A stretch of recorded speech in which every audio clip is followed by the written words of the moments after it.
Welcome to the GMAT Strategy Podcast. You're here because you believe there's a better way to study for the GMAT, and so do I. I created the GMAT strategy to maximize your results and minimize your efforts so you can get to the fun parts about business school and life as quickly as possible. My name is Isaac Puglia, and I've been teaching GMAT classes and tutoring privately for the GMAT for over 6 years, and I personally have achieved a 99th percentile score on an official GMAT exam and helped hundreds of students get into the business schools of their choice. I'm excited to be a part of your MBA journey since I think the world can benefit from the best possible business leaders that we can find.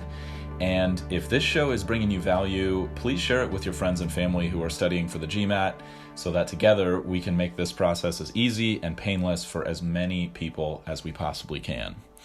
Let's go. Today, I'd like to try something different with the podcast than what I've traditionally done. So far, I've mostly focused on strategy, study tactics, motivation, time management, those kinds of things that are absolutely essential, in my opinion, to maximizing your score and minimizing the effort you need to reach that score. But I've also realized that there are other aspects of GMAT study that I'm not addressing with the podcast that could be particularly valuable. So this is going to be a little bit of an experiment for all of us, and I welcome any and all feedback that you have about this direction that I'm choosing to go. Now, I'm not going to completely move away from strategy. I think that is a major strength of mine as an instructor, and I'm going to be mostly focusing on strategic components of these questions that I am about to talk to you about. Because what I'm going to do is I'm going to go through the Khan Academy videos that are on YouTube. I will link to each video that I go through in the episode notes. This today is going to be GMAT Math video number 1, where Sal goes through a bunch of problems from the 11th edition of the official guide for GMAT review. So I think because it's been out of print for so long, it's okay that he is actually reading the actual questions verbatim. I don't think that we would be able to do that legally with the current edition of the official guide, although if anyone does know the legalities of that, please message me and let me know what the story is with that, because I would like to know what the deal is with that. So what I'm going to do is I'm going to talk you through the problems that he's going through. I will read the problem to you, and you'll have a chance to pause the episode if you want to do a little scratch work on your own. And then I'm going to talk about my recommendations for those types of problems, and then I'm going to critique a little bit of Sal's approach in the video. So if you want to be watching the video and flipping back and forth between that could be useful. If you want to be just using these as practice problems, if you're commuting or if you're walking around, I'll give some recommendations for that. And then hopefully you'll benefit from my particular perspective on how to approach these types of questions. So why don't we get right into this? Quick caveat, this is definitely not a substitute for a great class with a great teacher or a great experience with a private tutor. There's no way that I could replicate that type of experience in a podcast. If you want that type of experience, I will give some recommendations at the end of this episode. Also, check out episode 1 of this podcast if you haven't already, or re-listen to it, where I recommend a lot of different resources for getting started with your GMAT studies. But if you're thinking about going the tutoring route and you can afford it, I strongly recommend getting a reputable tutor. Reach out to me if you want some referrals. Otherwise, if you go on Reddit and post, hey, I'm looking for a tutor, there are a ton of reputable tutors on there who are very active on the forums in r/GMAT. And there are a bunch of digital classes that are great. There are also great in-person classes, although not right now because of coronavirus. But there are a myriad of fantastic digital live classes and digital self-paced classes as well. And I give a lot of recommendations for those in the first episode. So I'm not going to get deep into that here because I've rehashed that in a couple episodes already. So let's get into this. Problem solving number 1 from the 11th edition of the official guide for GMAT review. So the question reads, a project scheduled to be carried out over a single fiscal year has a budget of $12,600 divided into 12 equal monthly allocations. At the end of the 4th month of that fiscal year, the total amount actually spent on the project was $4,580. By how much was the project over its budget? So quick note, these are real GMAT questions that were retired. The 11th edition, I think, is 9-ish editions ago and more than 9 years old. So these particular problems have not shown up on a GMAT in a very long time. However, if you think about standardized tests are designed to change extremely slowly over time. So these questions are still relevant. If they weren't relevant, I wouldn't be going over them with you.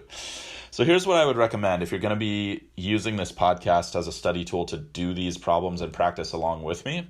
What I would recommend is just rewinding the podcast a little bit and writing down the actual problem text so you can see it if that's possible for you, or typing it into your phone if that's possible and not too cumbersome. The other two questions I'm going to go over here in a moment are going to be shorter than that one.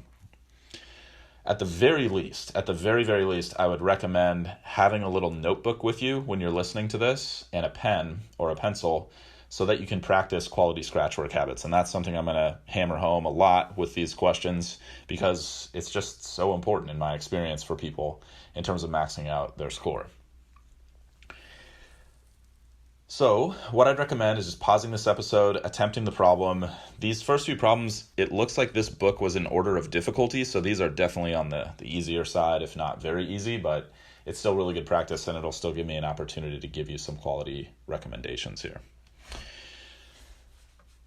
So in terms of a solution path, I'll talk about what Sal does, which is fine. Essentially what you're going to do here is you're going to end up dividing 12,600 by 12.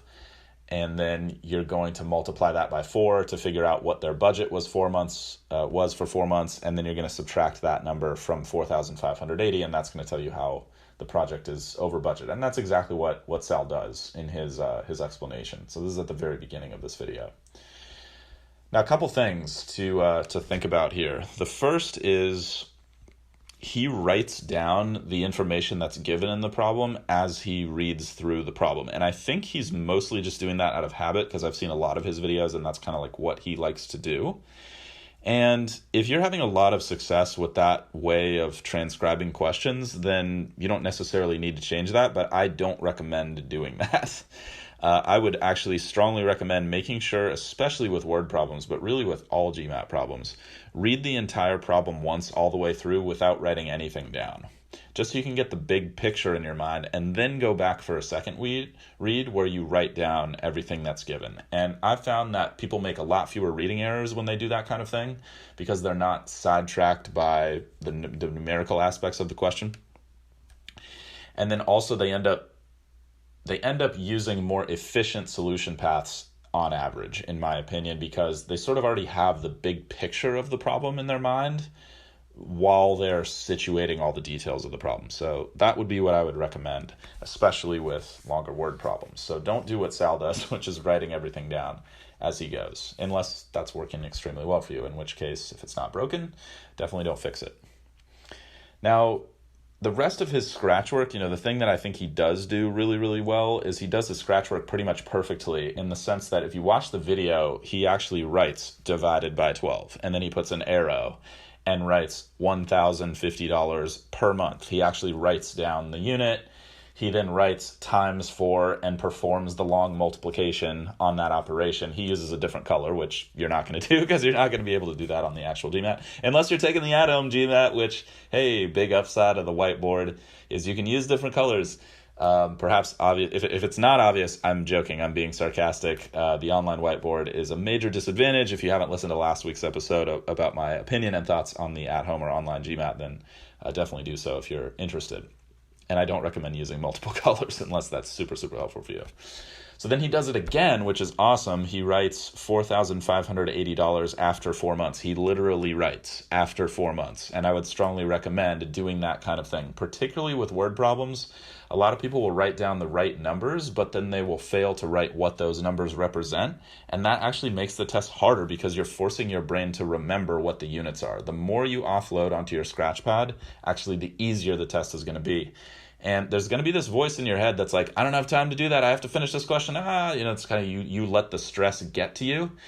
The test writers know that the stress of the test is getting to you. There's a lot of reasons that they know this, but they do know, and they will intentionally write questions to try to test whether you're keeping track of all the details in the situation. So the best habit you can be in is just write as much English down as you have to with units, 4 units, so that you can keep track of what numbers mean when they're on your scratch pad. This is particularly important in word problems. Then, I love this, he also does minus 4,200. He does the long subtraction on it, writes 380 at the bottom, and then writes letter option A, I think is what it is. Yeah, letter option A right next to it. That is like perfect scratch work. If I were tutoring Sal for the GMAT, I would be like, major high five, man. Keep doing what you're doing there, even on the exam, not just in your practice. Do it in your practice, do it on the exam. The cleaner your scratch work is, the more someone can just look at your scratch work and tell how you thought through the problem without having to ask you.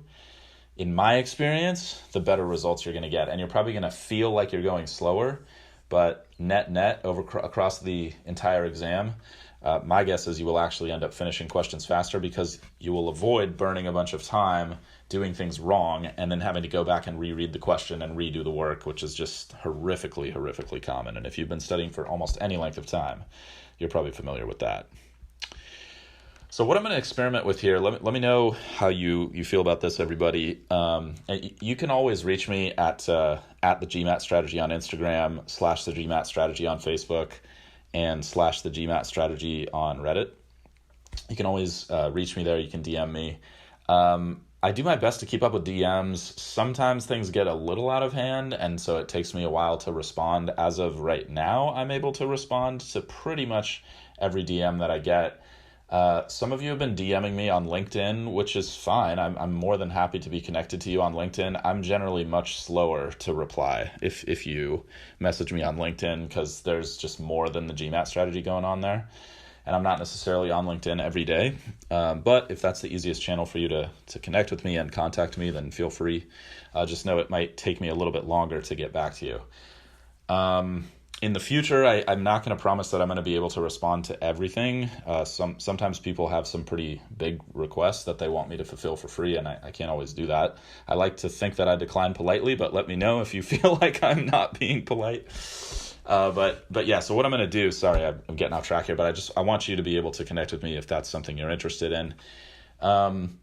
What I'm going to do is I'm going to go through 3 of these questions because they felt kind of short. I didn't realize it was going to take me so long to talk about that first one, but I think these next couple are going to go a little faster.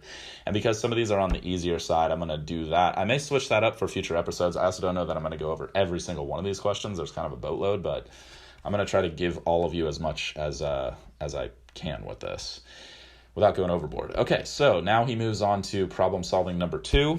And if you want to pause and attempt this one, then just make sure your scratch work is solid, implementing the recommendations I just gave.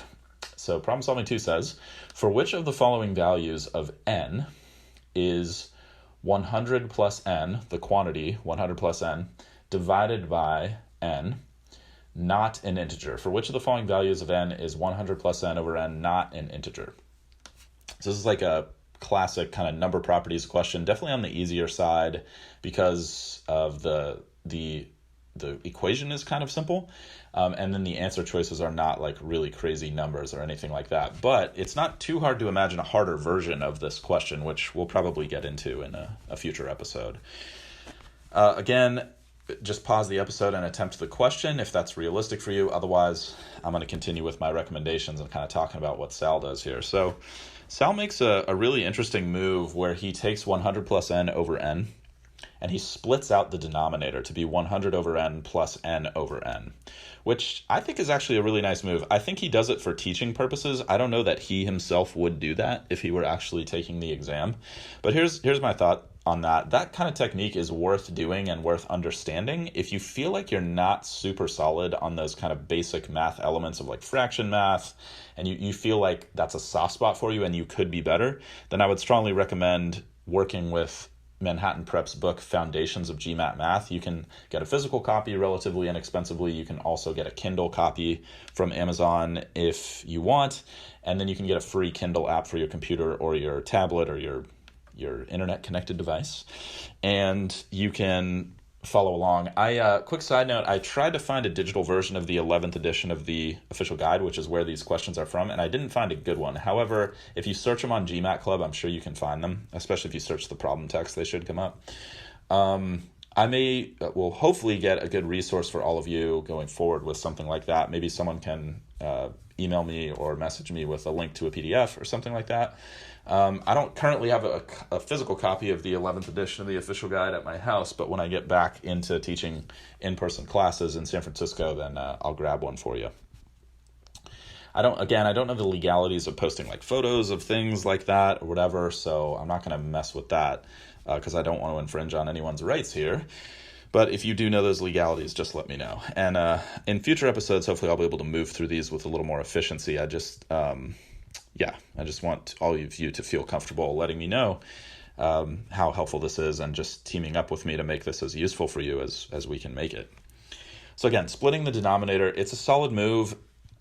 It's not necessary. I think that's one thing about the way he teaches that's so great for things that are like more school related, like how I believe Khan Academy started, which is just like teaching basic math concepts, basic core concepts that you would learn in school, but for free online, which is amazing. That's an amazing thing.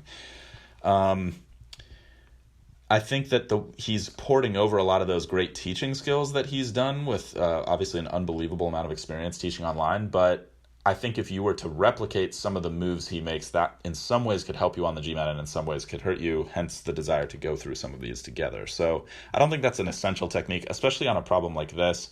He uses it to make this interesting conceptual point about the question, which is that n over n divides to be an integer, so you can kind of simplify the question to be, is 100 over n an integer? Which is great. I think if that appeals to you, if your mind works in that theoretical way and you like that, then that's great. But if you looked at that and you're like, oh, that's kind of confusing, or that's like making the problem harder for me, don't worry about that. That's fine. You don't have to do that.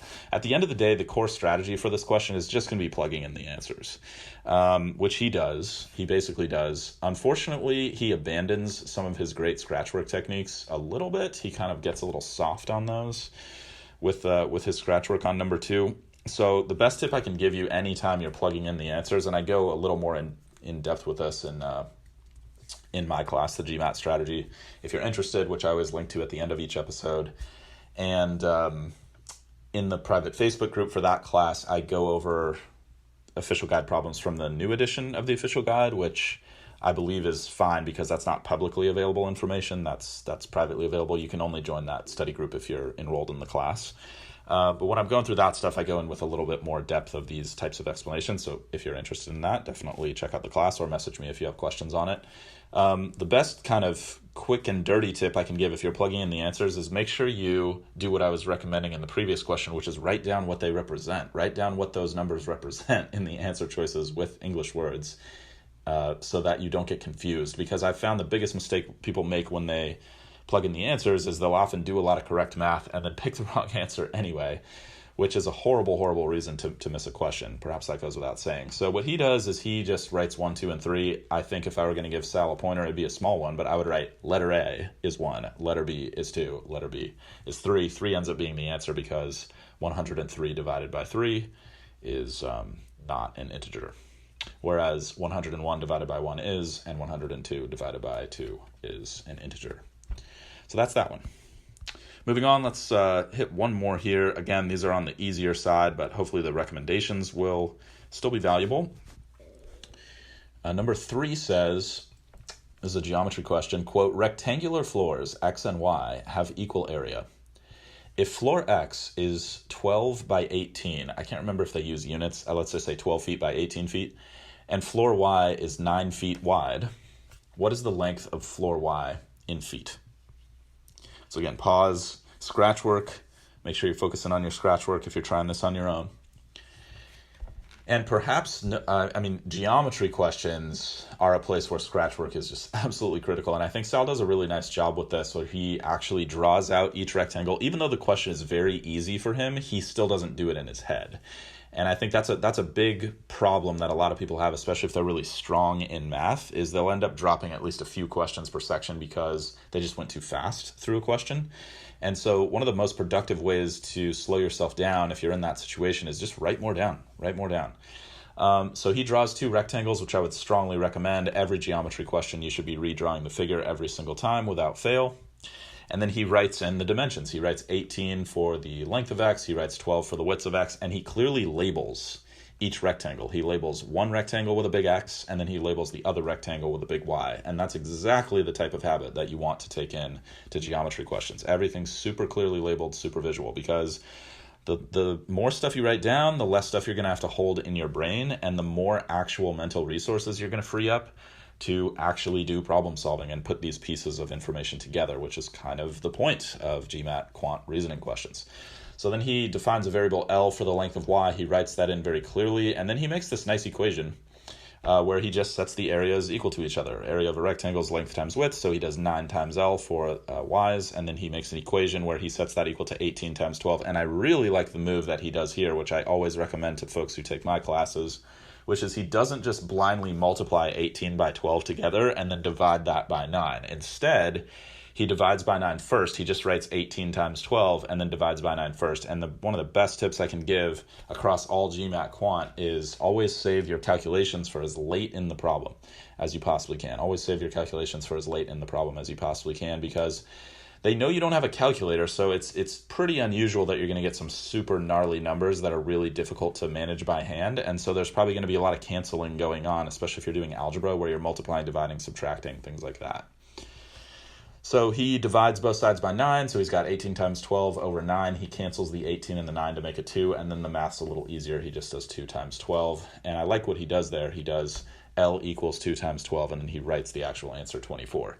Now, one thing he missed here, one place he could have improved his process a little bit, is he did not write divided by 9 on both sides of the equation. So he did leave himself open to make a mental math error there. That might not seem like a big deal to you, but I have found that a lot of people, probably at least 30% of my students, maybe more, end up dropping questions because they're not writing down their algebra steps when they're doing algebra. So big time recommendation, just get in the habit now of always writing out your algebra steps. So if you're adding 3 to both sides of an equation, actually write plus 3 on the left, plus 3 on the right. If you're dividing both sides by 9 like he's doing here, actually write divided by 9, divided by 9.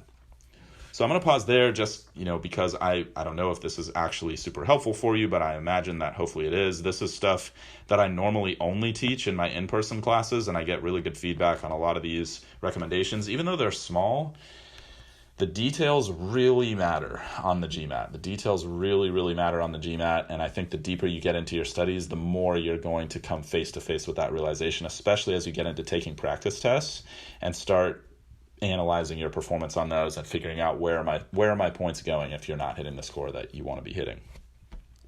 So let's pause there for the day. Again, give me some feedback. Otherwise, I'll assume that no news is good news and that you're happy for me to just continue with this.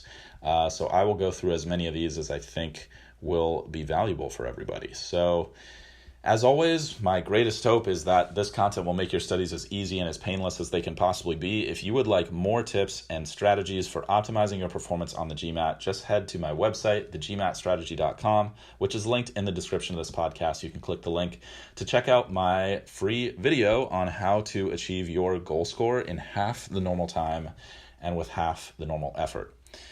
I'm also offering normally when I teach live classes, I only teach them in person, but right now I'm teaching online due to the coronavirus. So if you would like to study with me and take a GMAT quant, GMAT verbal, GRE quant, or GRE verbal, I'm teaching both, then just click the link in the description to go to testcrackers.org and enjoy a $100 price break using the code TGS at checkout.